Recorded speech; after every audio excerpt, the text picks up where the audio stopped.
Hey guys, so in this video, we are going to talk about the metaverse. I have been talking to a lot of people, and there seems to be a lot of confusion that's going around when we talk about metaverse and understanding the whole concept around it. So, after watching Mark Zuckerberg's video on Meta and metaverse, there are a couple of points that I have noted down from the video, and I would like to perhaps share my insights on it. Maybe that helps a lot of people out there. So let's talk about the very first thing that he said. He said that it's going to be design tech around people. So design technology around people means people are going to be the core concept. Just like Facebook had the main concept or the objective of connecting people. So here he's going to make sure that the people still stay connected. So let me give you an example. In 2015, when Oculus came in with its development kit 1, it was tethered. That means you had to connect it to a PC and then see the virtual worlds. The challenge that people faced at that time was that you alone could go into a virtual world that was made in 3D, or it would have been a 360 skybox. But then it was an experience that only you could experience. Still, in that whole environment, it was only you who were present, unless you put some NPCs. Now, the challenge was to have a multiplayer engine integrated into a virtual environment so that people can join at the same time in the same place. So, this is a very big challenge that is going to be solved with Meta. So, imagine an artist who has made a magnificent environment and they want to show it to you, get some feedback, or perhaps they want you to interact with the environment.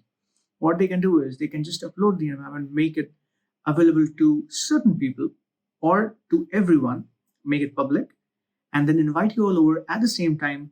And you all can be there talking to each other, interacting with. So, let me give you one more interesting example. I am not sure how many of you did watch the pre visualization of the Lion King movie being done in virtual production.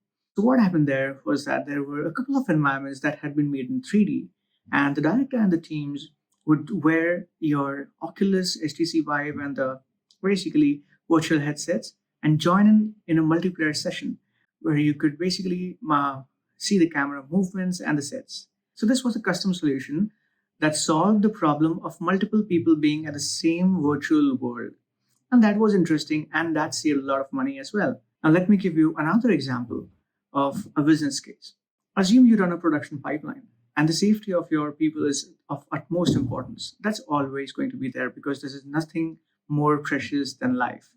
In such scenarios, you want to train people before they go on the site. So, what you can do is you can have the trainer and the trainees inside the virtual environment and do a thorough round of uh, training with the new trainees so that you minimize a lot of risk. So these are a couple of examples where the importance of people being at the same time in the same place or a virtual place is so very important. The next thing to make it clear was the Horizon Home. So the point that Zuckerberg brought up was that personalization and privacy is very important, and home is where you get privacy. So if you put on the Oculus Quest, you would see that the first thing you go to is your own Horizon Home, which is just, I guess, a 3D environment with some skyboxes. And you can choose to call people over using a VR party. So if you have friends, you can call them over and you can talk to them. Believe me, it's a beautiful experience. Having a person just in front of you in a virtual world and talking to them is quite similar to meeting people, uh, like going to their places or inviting them over. Of course, it's not the same. That's why I use the term similar. So the next thing that he talked about was the Horizon Worlds. I'm not sure what that is because I have not experienced the Horizon World app because it's not available in my country as of now. But what I can think of, as per what he says on the video, is it might be something similar to Altspace VR. Now, Altspace VR is a platform that allows you to take your own environments and upload it to a server. So, what happens is you create an environment in 3D Studio Max, Blender, Maya, or whatever you feel like. You take it to Unity, and from Unity, you export it to the Allspace VR server. Now, what you can do is you can plug in your headset and you can call people with your own virtual world or virtual room code, and they all can join you and see your magnificent creations. So I hope this was helpful for a few people out there.